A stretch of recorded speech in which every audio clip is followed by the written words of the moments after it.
who's down in who Newville were making their list, but some didn't know Walmart has the best brands for their gifts. What about toys? Do they have brands kids have been wanting all year? Yep, Barbie, Tony's, and Lego. Gifts that will make them all cheer. Do you mean they have all the brands I adore? They have Nintendo, Nespresso, Apple, and more. What about... So the Who answered questions from friends till they were blue. Each one listened and shouted, from Walmart? Who knew? Shop gifts from top brands for everyone on your list in the Walmart app. Welcome back to another edition of the Disney Dish Podcast with Jim Hill. It's me, Len Testa, and this is our show for the week of Schmur's Day, May 8th, 2023. Happy Mother's Day.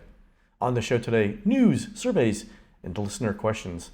Then in our main segment, Jim gives us the history of Disney's Star of the Day campaign at MGM Studios. Let's get started by bringing in the man whose mom called him by his rejected baby names to get him out the door for school every morning on time. It's Mr. Jim Hill. Jim, how's it going? Hey, it's going well, and to be honest, you there, I responded to that, you know.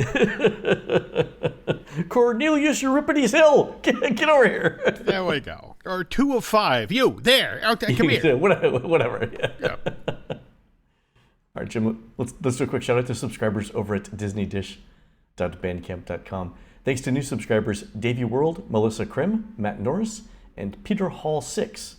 And longtime subscribers Ron Petersdorf, Doug Krupa, Kelly McMullen, and Brittany Jackson.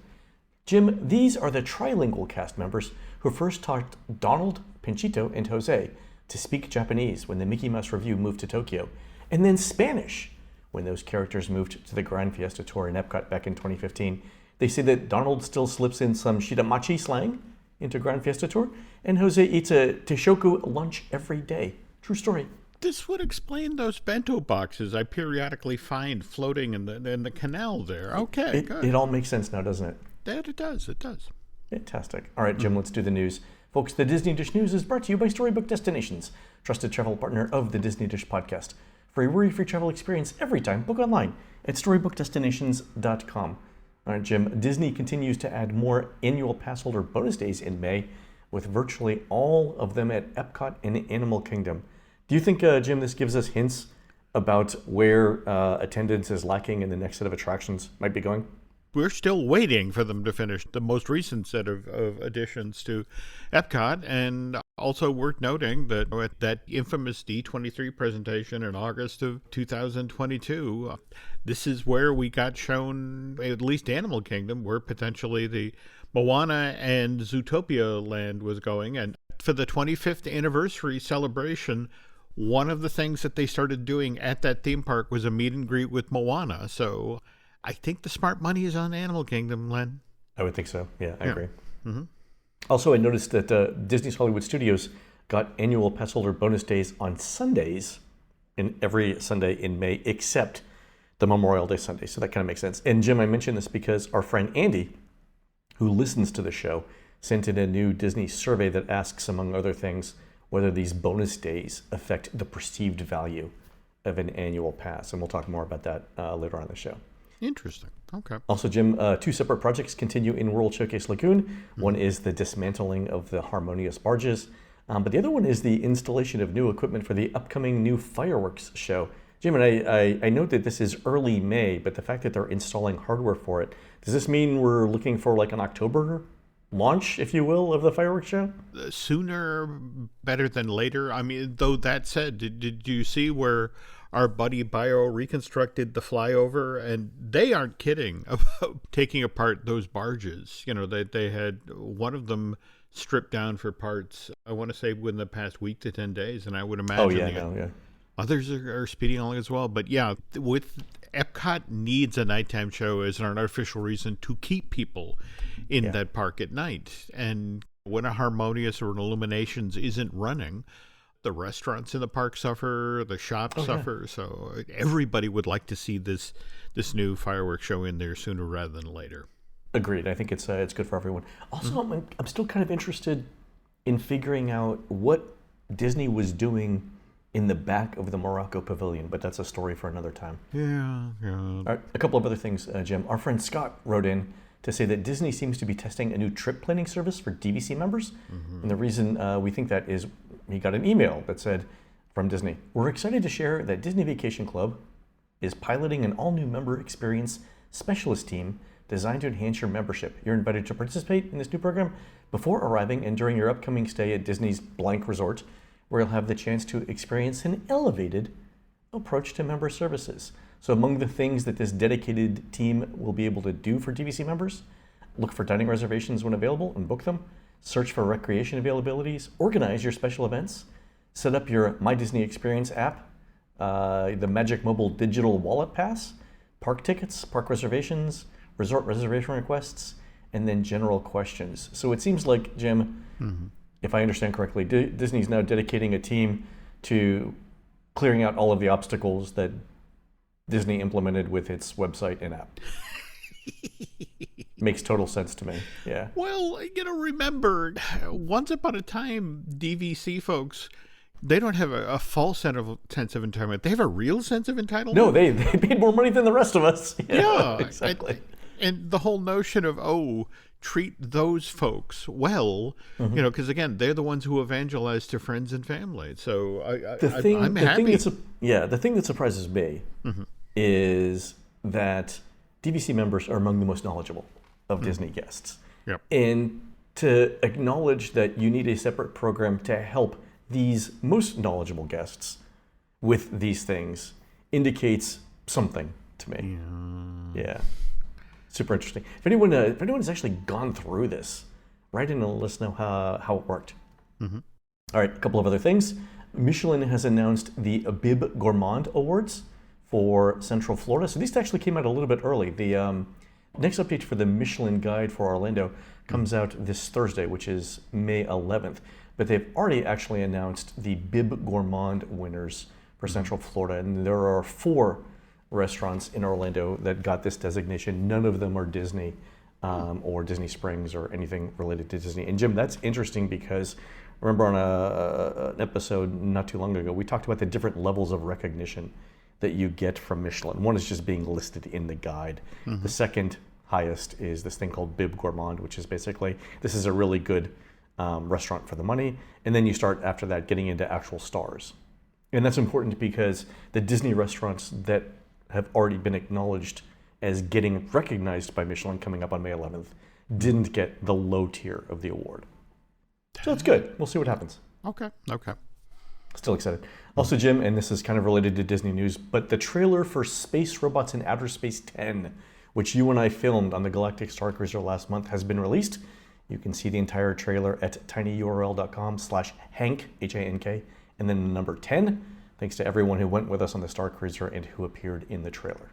Also, a special tip of the hat to Aaron Adams, who took all of the very weird footage that we sent him. And Can you make this into a trailer? Yeah, he did great on it. Lovingly crafted, I would say. So good job, Aaron. There we go. All right, Jim, on to surveys. I mentioned earlier that Andy had sent in a Disney survey with some new questions around annual pass holders. Here's a couple of them. How many times did you have to try to make a park reservation for the dates that you wanted to visit? That's kind of interesting. I haven't seen that one before. Yeah. When asked why she slightly disagreed with the statement, Disney appreciates its annual pass holders, Andy wrote, "Still remember that unfavorable attendance mix comment," which... That was an entirely different CEO. Oh, my God.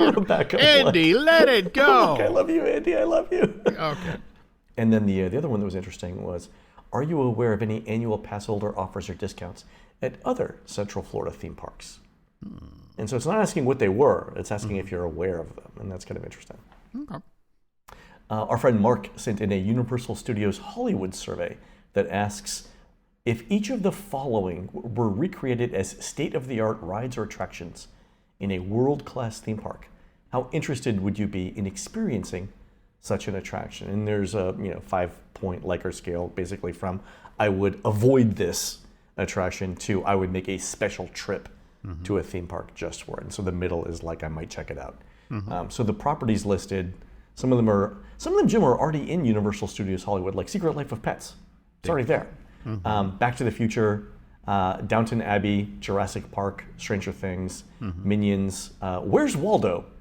And I think, Jim, what Universal should do is say, there is one there, you just can't find it. But the other interesting things to me is, it lists attractions that are already there, like Harry Potter. And I don't know if that's like to to level set the survey responses, but also it has things like Frozen and Mickey Mouse. Obviously, anybody who's in the know, understands those are Disney IP, but the ones that jump out at me are, well, first of all, Jason Bourne, they've already got the attraction in Florida, which easy enough to bring that to California if they want, but the notion of Downton Abbey, Puss in Boots, and what was Scooby-Doo. Yeah. Likewise, Camp Cretaceous, which is a more kid-friendly offshoot of the Jurassic Park, Jurassic World franchise. Right. These are interesting. They're walking these out. Yeah, like I said, some of them are there obviously to level set. Although, if Universal Studios Hollywood wants to look ahead to next year when the original version of Mickey Mouse, Steamboat Willie, does not have a copyright protection, and do an attraction based on that, the legal fireworks from that, Jim, would be I would pay money to watch. All right. Well, conversely, though, just on the heels of the Michelin stuff, just think about Universal creating their answer to Victoria and Albert, seeing to the notion of, how about having dinner at Downton Abbey? And, didn't think of that. Yeah. So. Oh, fantastic. All right. So if anyone else gets a similar survey, let us know. Okay. And then Susan sent in a Shop Disney survey with questions we've never seen before. Here are some of the highlights from Susan. Does the site have enough products for each age group, including enough gender-neutral options in each age grouping? And then Susan mentioned that they also asked who she was shopping for, and she answered that it included a non-binary teen, and that possibly those answers prompted the extra questions that are coming up. She says, for the first time that I can remember, the survey asked my political party with about 8 options listed before a fill in the blank or a none option. Also, whether I considered myself liberal, somewhat liberal, etc., all the way through libertarian. Also, the specific age and gender of each of my family members. Another separate question asked if a household member was LGBTQIA+. It also asked which Disney properties I visited and the dates of the last visit for each specific park. And then it asked the usual demographic questions. So the dates of visit to the specific parks is interesting when combined with that other information. It is. Just kind of fascinated by these sorts of questions, which had been the third rail. Yeah. But, Universal's been asking them as well. This is true. True. So I think it's just to get more information about the general demographic of guests. The other interesting thing about this is when you look at how polling, especially political polling, goes in general, and it's so difficult because everyone used to poll using landlines, right? And you could call people during dinner and someone would pick up the phone. But now everyone has cell phones and everyone is trained not to pick up the phone when they don't recognize a number that's calling them. So it gets much more difficult to get accurate demographics. Yeah. As Nate Silver has learned over and over and over again. So. Yeah, you went there, didn't you? I did. All right, on to listener questions. Robert writes in to say, building a prison next to Disney World opens up the possibility of retheming old attractions into exciting new ones. I propose these 2. Living on the Lam. A boat ride through different geographies, which also passes by plates that you could eat to survive when living on the run. Entertaining and educational. And then Watch Out Showcase. Enjoy visiting sections of some of the world's most dangerous cities in a somewhat safe environment. Living on the Lam, Jim, and the t-shirt just sells itself. It's kind of interesting. Were this to actually happen, the prison being built next to Disney property, why stop there? Maybe build a prison on Disney property. Think of how you could multi-purpose that scene in Pirates of the Caribbean. Yeah, exactly. We could have a different set of folks trying to persuade that dog to hand over the keys. I also note, Jim, that during our tour of Walt Disney Imagineering, we saw a whiteboard with the name Project Alcatraz on it, which we all know is the code name for Rise of the Resistance, as it was being built. I'm just saying, the stationery might already be printed, Jim. There we go. All right. Here's a letter from Shane, who wrote in to talk about the time he was a cast member at Hollywood Studios and a fire broke out. So this relates back to last week's episode, Jim, where we talked about fires in shows. Yep. Shane says, let me take you back approximately 5 years ago on a hot summer day in Disney's Hollywood studios when a small fire broke out next to the HVAC building. It was nothing serious, probably just somebody on their smoke break flicking their ashes in the wrong direction, but it had major repercussions because the smoke got into the intake vent of the HVAC system. The computer sensed that and automatically shut down all the air conditioning in the park. Let me repeat that for dramatic effect. Every air conditioning unit got shut down in the park on a hot summer day in Florida. Every attraction had to go offline, not because of technical difficulties, but because it was just so darn hot indoors. The only attraction not affected was Muppet Vision 3D because it had its own private HVAC system for some mysterious and unknown reason. Jim, it's nice to know that the disaster recovery plan for Hollywood studios is Muppet Vision 3D.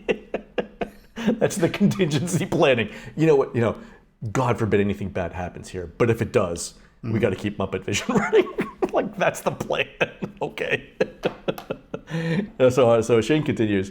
In the animation courtyard, we made the best of a bad situation and threw a block party with hula hoops and games. But my favorite part of the story is when I was stationed in front of Disney Junior answering questions, and whenever an angry parent would approach me to ask why the show was canceled, I'd answer with, okay, I'm going to level with you. There was a fire. And then as soon as I said fire, their attitude would do a 180 and then back off. Wow. Just a quick follow-up to last week's story about the various fires on property. I did have one or two folks point out the infamous monorail fire back in June of 1985. Yeah. But toward that end, we actually did a podcast about that a few years back. We'll have to. That's right. We have talked about it. Yeah. Yeah. But yeah, apologies. Yes, I should have filed that into the pile because 200 people had to be rescued off of that thing. That was pretty impressive back in the day. The getting rescued off of the monorail, like I'm afraid of heights. So the idea of me having to pop the hatch in a monorail and get out and climb on top of it, I would probably take my chances with the fire. There would be some serious thought given, let's put it that way. Yeah. This is why I always carry a s'mores kit with me. Exactly. Well, you're never going to go out. Yeah, we know. So. All right, folks, we're going to take a quick commercial break. When we come back, Jim talks about how Disney's Star of the Day program led to special events like Star Wars Weekend and Super Sub Weekend. We'll be right back. I don't know if I've mentioned this before, but I'm kind of an idiot when it comes to technology. I know. You'd think a guy who co-hosts a bunch of podcasts would be somewhat tech savvy, but nope. I'm constantly whining to Nancy, who spent 25 years working in the tech sector. So yes, this woman has serious skills when it comes to computers. I'm whining to her about, please come fix what I just broke. And just so you know, I get my tech skills from my mom. She too is, as they say, technologically challenged. Which is why every year when Mother's Day rolls around, the question then arises about what's an appropriate gift. Because, and forgive me for being blunt here, but if that Mother's Day gift involves a lot of buttons and switches, then it's going to stay in the box, unused. So when somebody suggested I should get my mom an Aura Frames this year, I was hesitant to say the least. But as it turns out, Aura Frames is the perfect gift for your not-so-tech-savvy family members. It was super easy to set up. By that I mean, even a bozo like myself was able to do it in just a couple of minutes, and my 92-year-old mom caught on as to how to properly use her Aura Frames even faster than I did. If you're not familiar with Aura Frames, these are digital frames that bring all of your photos and videos together in one stunning high-resolution display. And the best part is, you can upload unlimited photos and videos from anywhere in the world using the free Aura app and Wi-Fi with no fees ever. You can even preload the frame with personalized messages and meaningful memories that will then appear as soon as your mom plugs in her frame. And right now, Aura has a great deal going for Mother's Day. Listeners can save on the perfect gift by visiting Aura Frames. That's AURA frames.com. Use code DisneyDish to get up to $30 off plus free shipping on their best-selling frames. FYI, though, this deal ends on May 14th, so don't wait. And terms and conditions apply, of course. So this year, there's honestly no need to scramble when it comes to getting your mom the gift that will then show her how much she means to you. Get her the product that was declared the best digital photo frame by Wirecutter and The Strategist, not to mention being selected as one of Oprah's favorite things. And that's Aura Frames, which are guaranteed to make mom or grandma smile. We thank them for sponsoring today's episode. This episode is brought to you by Better Sleep. Did you see where just last week the U.S. Surgeon General said that being lonely can pose a health risk to the average person that's equivalent to smoking upwards of 15 cigarettes daily? It's bizarre what sometimes can impact your physical well-being. Take, for example, sleep. I mean, I don't need to tell you folks this, but getting high-quality rest on a regular basis is absolutely vital when it comes to maintaining one's physical health and well-being. Of course, it's one thing to know that, and then quite another thing to actually do something about it. By that I mean, how many times you've been there in bed, lying awake, unable to turn your brain off, telling yourself, okay, that's enough, it's time now to go to sleep. Well, if you were to make use of the Better Sleep app, which Business Insider says is the most positively reviewed app in the history of the Apple Store, you'd then be able to craft a personalized sleep experience that would help you calm all of those racing thoughts. Me personally, I've been having a fun time digging through that online toolkit which Better Sleep makes available to you for improved rest. We're talking over 200 soothing sounds, not to mention a range of smart features that will then help you sleep faster, deeper, and for longer. Lately, I've been experimenting with some of the audio tracks that Better Sleep has on file. I'm trying to figure out which one actually puts me to sleep faster, wind in trees or green noise. Mind you, BetterHelp is backed by sleep experts in science. This company collaborated with world-renowned sleep specialist and Oxford University professor, Dr. Russell Foster, to help you achieve your best sleep. So why not clear your mind and ease your stress by trying the app that's been downloaded 55 million times and counting? Look, when you sleep better, you feel better. Improve your quality of life in as little as 1 week. Download Better Sleep from your App Store or Google Play. That's Better Sleep on the App Store or Google Play. We thank them for sponsoring today's episode. The detective said missing kids usually come home. What happens when they don't? Based on a true story. Police looking for John Gacy. We discovered bodies. By the looks of it, they're younger men. The things he did to those kids. He's sick. The system failed these families. Devil in Disguise, John Wayne Gacy. Streaming now, only on Peacock. Do you know how many there are? Up to you to find out. The Star of the Day program. So a couple episodes ago, we were talking about this, made a passing reference to it, and then we got enough listener interest in it that we decided to do a show on it. What are we talking about exactly? What started us down this path was we got that email about the listener who had gone to the Theater of the Stars and had noticed that there were the two cement slabs, in there. One was for Monty Hall and the other one was for Bob Denver, and right. And that's what sort of sent us off in the direction of Star of the Day. But we really have to sort of back up to the original Grauman's Chinese Theater, the building that the Chinese Theater, now home to Mickey and Minnie's Runaway Railway, at the studios is modeled after. And this really for real ornate structure was built along Hollywood Boulevard out in Southern California back in the mid-1920s. Massive structure, originally had seating for over 2,000 people inside of one giant theater. Now it just as happens, at every theater around the country, it's now been cut into 6 smaller theaters. It took 18 months to build, and as the story goes, Sid Grauman, the guy who funded the construction of the Chinese Theater, was taking then screen legend Norma Talmadge on a tour of the then under construction movie palace with, again, $2 million, a lot of money back in the day. Sure. Norma wasn't paying attention to where she was walking, and she steps off a curb into in this construction site into some wet cement. And she's there to this day. Is that how the story goes? The poor woman. They bring her beverages. Well, no, actually what happens is Sid, who is a master showman, looks at Norma's footprints in the wet cement and sees a promotional opportunity. Leans over, and next to Norma's footprints, he uses his finger to quickly scribble her name and the date, and thus a Hollywood tradition is born. Oh. For a certain generation of performers in Hollywood, getting your footprints and handprints cast in cement at Grauman's Chinese meant that you arrived. So that version of the Chinese Theater opens in May of 1927. We're now going to talk about the version that opened at Disney-MGM in May of 89. In fact, 34 years ago this week. But if we back up, say, a year and a half, Michael Eisner had put out the order to the effect of, look, I want our Chinese theater to be just like the one in Hollywood, which means I want in the forecourt of this building, I want, footprints of celebrities. And for the Imagineers, it's like, well, okay, that means we're going to have to get some of these going well in advance. So as you walk through the courtyard, you can find actually the first two that were collected. There's Cindy Williams and there's Carol Burnett. Here's my first question. Yep. They're not flying cement slabs back and forth between wherever these stars are and Disney-MGM Studios, right?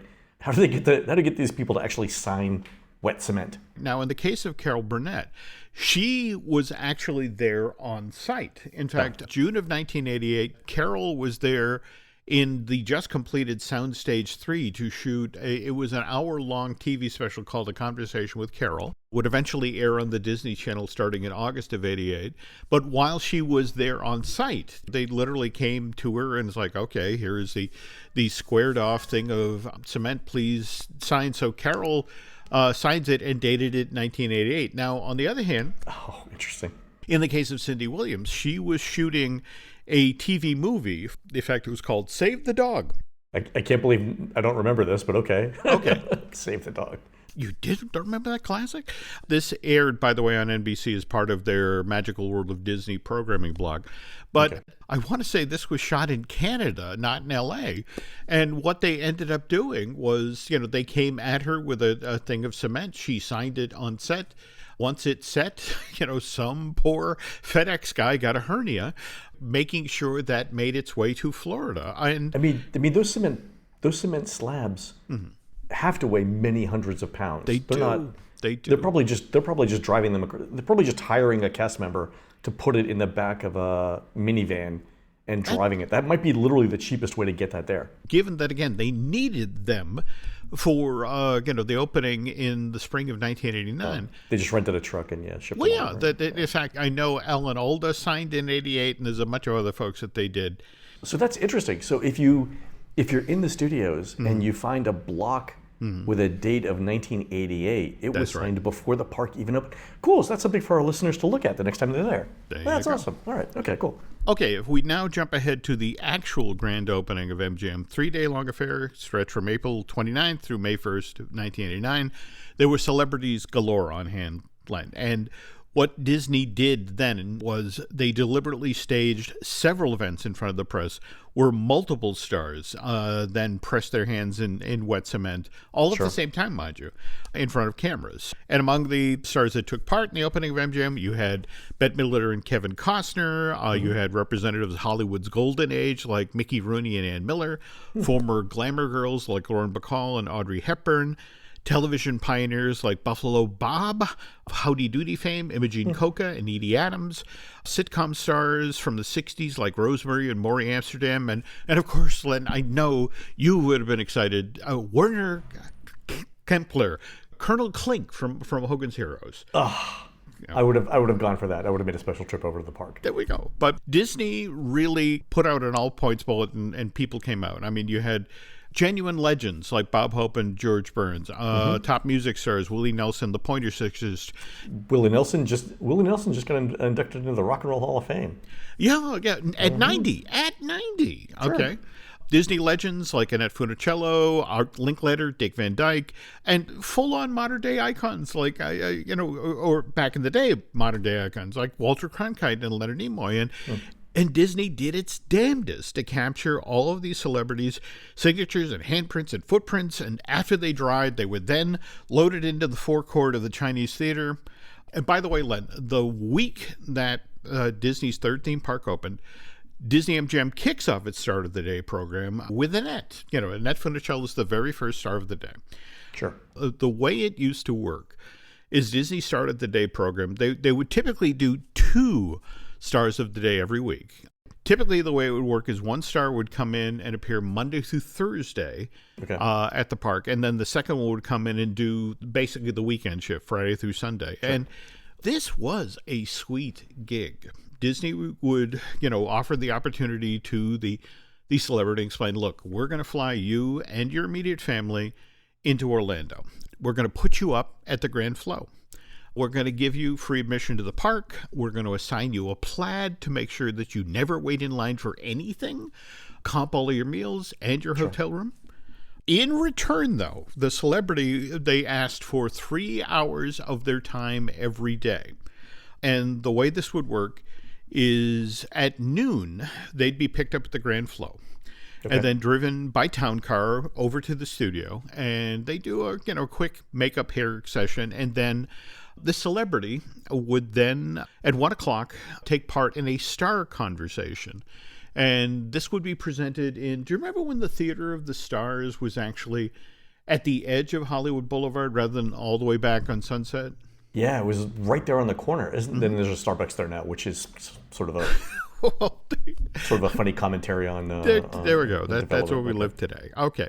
And they would answer questions that folks from the audience who would apply. And then there'd be a brief break, go back, get a snack, get a drink, and then they'd climb into a convertible and they'd drive up Hollywood Boulevard, waving to the folks along the way. And then in front of the Chinese theater, they would do a handprint ceremony and pose for pictures for folks there.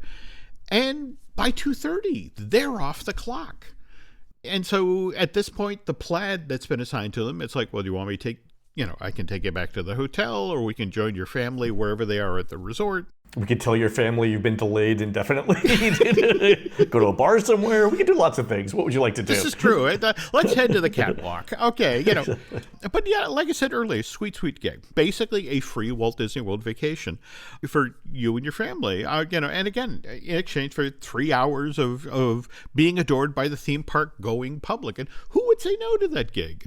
And a lot of folks actually said no, not so much for the free vacation, but they were actually curious about what a Disney-MGM was. And I've talked with a number of plaids who were signed to this program, and there were a number of folks who, it's like, well, take me to these new state-of-the-art sound stages. I may be working here someday soon. I want to check them out.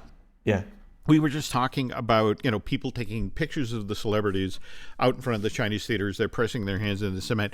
If you didn't bring your camera that day to the park and couldn't capture a picture of that performer in action, not to worry. You could always, on your way out of the park, swing into guest relations, and they would have a free black and white 5x7. I remember this. Yeah. A card of the celebrity of the day. And you want one? You want 10? Take them. Go. I think my twin sister Linda once picked up one from and I'm making something up here. It was like Chico and the Man. She's like, oh my God, look, they're giving this away. I'm like, yeah, they are, aren't they? Okay. All right. I'll have to check to see when Jack Albertson was in the park that day. Okay. I was like, you are inordinately happy about this, and I don't know why. All right, but Jim, you mentioned that they had 2 stars per week, one Monday through Thursday, one Friday and Saturday. And they did this. Did they do the same schedule every day? They did. Okay, so here's my question.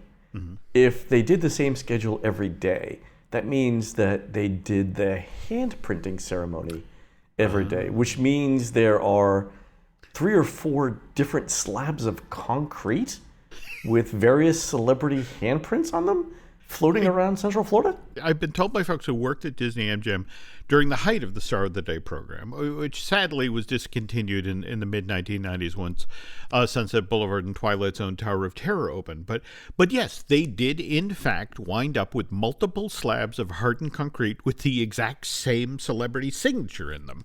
And if the decision was made to install that particular celebrity's slab in the forecourt of the Chinese theater, there were actually managers at MGM whose job was they would, put the 3 or 4 different, hardened concrete things on a conference table backstage. And then all right, well. Judge for penmanship. No, that's it exactly. Because, it turns out that some celebrities have horrible handwriting. And it's the whole point is it's not enough that, okay, it's hey, this was signed by Bob Hope. It's like you actually have to be able to read it and go, that's Bob Hope. Guests have to be able to read who it is too. There we go. And more to the point, there were just celebrities who choked. In fact, they were kind of grateful to have day 2 or day 3 to go with, because they would look at the slab and go, oof. Okay, yeah, got this. Well, I mean, to be fair, not many of us walk around every day practicing our handwriting in cement. Which anyway brings us back to the Bob Denver and Monty Hall cement slabs we were talking about previously. When the decision was made to relocate the Theater of the Stars from the edge of Hollywood Boulevard to Sunset Boulevard, they decided that what they wanted to do with the walkway inside of that theater was make it a tribute to stars of television. So they literally went into the warehouse that is now filled with all of these cement slabs. And then, first of all right, pull a variety of television stars, and then let's go through them and get the best possible signatures and that sort of thing. And that's how they were then selected to be placed in that particular venue. And that's a nice level of detail. That's actually kind of great. I thought so as well. And speaking of details, one quick note to one Bob Iger, who is in the process of laying off thousands of Disney employees in an effort to right the ship financially at Disney. Because remember, they're still dealing with that $70 billion. When they completed their acquisition of certain film elements from Fox back in March of 2019, they're still mitigating that debt. Mr. Iger, you have a warehouse full of cement blocks with celebrity signatures on them. And many of these folks, screen and television legends, are no longer with us. Yeah, probably worth something. I would be reaching out to the nice folks at Van Eaton and, hiring them to set up some sort of an auction. And okay, so maybe you want to throw a few bucks toward Give Kids the World. Sure. Not to seem nakedly greedy, but that's an asset, Len. Yeah, exactly. Mike at vegalleries.com. There we That's go. the email address, Mr. Iger. Yeah. Okay, anyway, to close out today's feature, I was there, Len, for the press opening of MGM, as I mentioned, 34 years ago this week. And I honestly almost got a broken neck from constantly whipping around, at all of the celebrities that were in the park over those 3 days. I mean, folks that I was a fan of, like Rick Moranis or Jim Varney. On the other hand, to see 3 of the 4 Golden Girls, Betty White, Rue McClanahan, and Estelle Getty's going by, that was interesting. Betty White's going to be up for anything, right? On the other hand, I actually got the opportunity during this event to sit down with folks like Jimmy McDonald, the guy who did all of the sound effects for Disney for years. And I have to dig out that tape because I got so many working with Walt stories from that guy. Oh, that's great. Yeah, we did that with a balloon and a BB. Lots of stuff. I mean, he was there because the sound effects show, right? Mm-hmm. Yep. Okay. No, in fact, the old pre-show for the Monster Sound Show was David Letterman actually interviewing Jimmy on, Late Night with David Letterman. It was. I remember this. Yeah, I remember. Yeah. Anyway, to bring this to a close, if you really want to get a sense of who actually took part in Disney-MGM Star of the Day program, because again, not every one of these cement blocks with celebrity signatures on them wound up being displayed in the forecourt of the Chinese Theater or over in the Theater of the Stars off Sunset. What you can do, Len, is you can go to Mama Melrose, which there in the waiting area of the Muppets Courtyard restaurant, there are dozens of these old black and white 5x7 images, the cards that were given out from guest relations. So you want to know who you could have seen? Go there. That's amazing. Mm-hmm. So they're still there now. They're still there now. That's and fantastic. To be honest, they should maybe dust. Well, I'm headed over there on Sunday, so the next time we record, I'll come back and report on who's there. Oh, cool. All right, folks, that's going to do it for the show today. You can help support our show and Jim Hill Media by subscribing over at disneydish.bandcamp.com, where you'll find exclusive shows never before heard on iTunes, including walkarounds Jim and I have done in Walt Disney World recently.